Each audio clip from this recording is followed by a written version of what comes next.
Yes students, today we will continue with our multiplication concept. कल हमने multiplication की थी, आज हम उसको फर्दर कंटिन्यू करेंगे.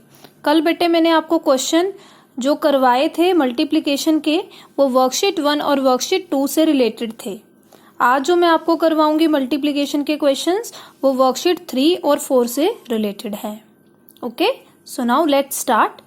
Multiplication bye 10, 100 and 1000. इसको हमने 1000 क्यों रीड किया? क्योंकि इसमें 3 zeros हैं और 4 डिजिट नंबर है. ठीक है, 1s, 10s, 100, 1000. ओके, ये 100 है, 1s, 10s, 100. This is 10. Y 1s, 10s? Okay, क्योंकि ये 10s प्लेस तक आ रहा है. तो आज हम मल्टीप्लिकेशन करेंगे बेटे बाय 10, 100 एंड 1000. तो कैसे करेंगे देखिए. फॉर एग्जाम्पल मैंने यहाँ पे लिखा 7 मल्टीप्लाई बाय 10. ओके, तो इसकी मल्टीप्लिकेशन कैसे होगी? 7 को तो हम 1 से मल्टीप्लाई कर देंगे. क्या प्रॉपर्टी होती है मल्टीप्लिकेशन की? किसी भी नंबर को जब हम 1 से मल्टीप्लाई करते हैं तो हमें वापस वही नंबर मिलता है, सेम नंबर. ठीक है, जैसे मैंने आपको एक बार एग्जाम्पल बताया था, अगर आप अपने आप को मिरर में देखो तो आपको सेम इमेज मिलेगी, है ना. जैसे आप अपने आप को शीशे में देखते हो आपको वही सेम इमेज दिखती है. इसी तरह अगर आप किसी भी नंबर को 1 से मल्टीप्लाई करोगे तो आपको सेम नंबर मिलेगा. उसके बाद बेटे आपने क्या करना है, जीरो को, ये जो जीरो है इसको आपने एज इट इज यहां लगा देना है.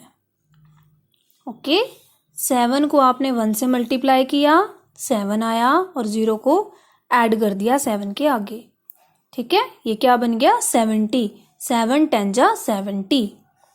Okay, now 7 multiply by 100. इसकी कैसे करेंगे मल्टीप्लिकेशन? 7 को हम करेंगे 1 के साथ, व्हाट वी गेट 7. और जो ये 2 zeros हैं ये साथ में लग जाएंगी 7 के. ओके, क्या बन गया ये? 700. Now 7 multiply by 1000. अब क्या करेंगे? 7 को 1 से मल्टीप्लाई, 7 आ गया और कितनी zeros हैं? 1 2 3, तो 3 zeros यहां लगा देंगे. It become 7000. ओके बेटे, आपको इसी तरह से मल्टीप्लिकेशन करनी है. हम 7 की जगह कोई और भी एग्जाम्पल ले सकते हैं. For example I have written here 92 multiply by 100. Now what I will get? I will get 92 को 1 से करेंगे 92 और जीरोस जो हैं वो ऐसे ही लगा देंगे 92 के आगे. अगर बेटे 1 के बाद एक 0 है तो हम एक 0 लगाएंगे, 2 zeros हैं तो हम 2 zeros लगाएंगे. ओके, आई थिंक आपको कॉन्सेप्ट क्लियर है. एक और एग्जाम्पल देखिए. 11 मल्टीप्लाई 1000. 11 1 जा 11 और 3 zeros हैं, 11 के आगे लगा देंगे. 11,000 बन गया ये. ओके, ये बेटे क्वेश्चन जो है आपके वर्कशीट 3 से रिलेटेड हैं. ये मैंने आपको एग्जाम्पल करवाए हैं, वर्कशीट के क्वेश्चंस नहीं हैं, लेकिन इसी तरह के क्वेश्चन होंगे जो आपके वर्कशीट 3 में आएंगे. ओके, आई होप आपको क्लियर है. अब हम वर्कशीट 4 से रिलेटेड कुछ क्वेश्चंस प्रैक्टिस करेंगे. ओके स्टूडेंट, ये देखिए स्टूडेंट, एक प्रॉपर्टी होती है बेटे, जैसे मैंने यहाँ पे लिखा 77 मल्टीप्लाई बाय 80. ओके, मैंने लिख दिया 77 मल्टीप्लाई बाय 80.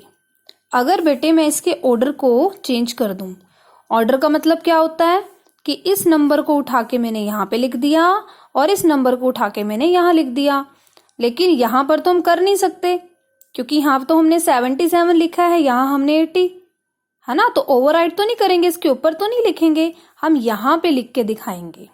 ठीक है, 77 की जगह हमने लिख दिया 80 मल्टीप्लाई, और 80 की जगह हमने लिख दिया 77। ओके, तो ये भी एक प्रॉपर्टी होती है मल्टीप्लिकेशन की कि अगर हम दो नंबर्स को आपस में इंटरचेंज कर दे मल्टीप्लिकेशन में, तो हमारे प्रोडक्ट पे कोई असर नहीं होगा, हमारा जो प्रोडक्ट है वो चेंज नहीं होगा। प्रोडक्ट क्या होता है बेटे, इन दोनों को मल्टीप्लाई करके जो आंसर निकल के आएगा उसको हम कहते हैं प्रोडक्ट। ओके, एक एग्जाम्पल और देखिए, 50 मल्टीप्लाई 20। ओके, अब मैं क्या करूंगी, इसके ऑर्डर को चेंज कर दूंगी। मैं ऐसे भी लिख सकती हूं 20 मल्टीप्लाई 50। ओके, 50 की जगह मैंने 20 लिख दिया और 20 की जगह मैंने यहाँ पे 50 लिख दिया। अगर आप इन दोनों को मल्टीप्लाई करोगे, इनका जो प्रोडक्ट होगा वो कितना होगा बेटे, 1000। कैसे, 5 2 जा 10, और जो 2 जीरोज हैं वो आपने ऐसे एज इट इज लगानी है। ये भी मैं आपको कॉन्सेप्ट बताऊंगी, ये वर्कशीट 5 का है। ठीक है, जिसमें आपने नंबर्स को मल्टीप्लाई करना है और जो जीरोज हैं उसको ऐसे ही लगा देनी है नंबर के आगे। ओके, नाउ 2 को जब हम 5 से करेंगे मल्टीप्लाई, वी गेट 10, और 2 जीरोज बच गई 1 और 2, तो वो हमने यहाँ लगा दी। अब देखिए 1000 इक्वल 1000, कोई फर्क पड़ा हमारे प्रोडक्ट में? नहीं पड़ा, है ना। तो अगर हम इनके ऑर्डर को चेंज कर दें नंबर्स के लेफ्ट और राइट साइड में, तो हमारे रिजल्ट पे, प्रोडक्ट पे कोई असर नहीं होगा। इसी तरह से बेटे आपको क्वेश्चन कुछ इस तरह से भी आ सकते हैं, 9 20 मल्टीप्लाई डैश इक्वल, यहाँ पे मैं लिख देती हूँ 70 मल्टीप्लाई 9 20। ठीक है, अब आपको क्या करना है, आपको यहाँ पे फिल करना है कि क्या आएगा। आपने क्या करना है, राइट साइड में चेक करना है। राइट में क्या आ रहा है, 70, 920 तो ऑलरेडी है, इसकी पोजीशन चेंज होगी 920 की, पहले यहाँ लिखा हुआ था। ठीक है, अब बाद में लिख दिया, स्टार्टिंग में यहाँ लिखा है 70, इट मीन 70 यहाँ आएगा। ओके, यहाँ पे बाद में आ रहा है और यहाँ पे पहले आ रहा है, तो यहाँ पे आपको अपना माइंड यूज करना है कि कौन सा नंबर हम यहाँ पे लिखें। लेफ्ट साइड में अगर आपको नंबर गिवन है तो वही नंबर यहाँ पे लिखा जाएगा। अगर ये 920 ना होता बेटे, यहाँ पे डैश होता, 70 लिखा होता, तो आप 920 लिखते। ओके, दोनों में से कोई एक नंबर आपको दिया होगा। ठीक है, और सेकंड नंबर आपको लिखना है। ओके, एक क्वेश्चन और देखिए, एक प्रॉपर्टी में आपको बताती हूं, अगर आप किसी भी नंबर को 0 से मल्टीप्लाई करोगे तो आपको 0 रिजल्ट मिलेगा।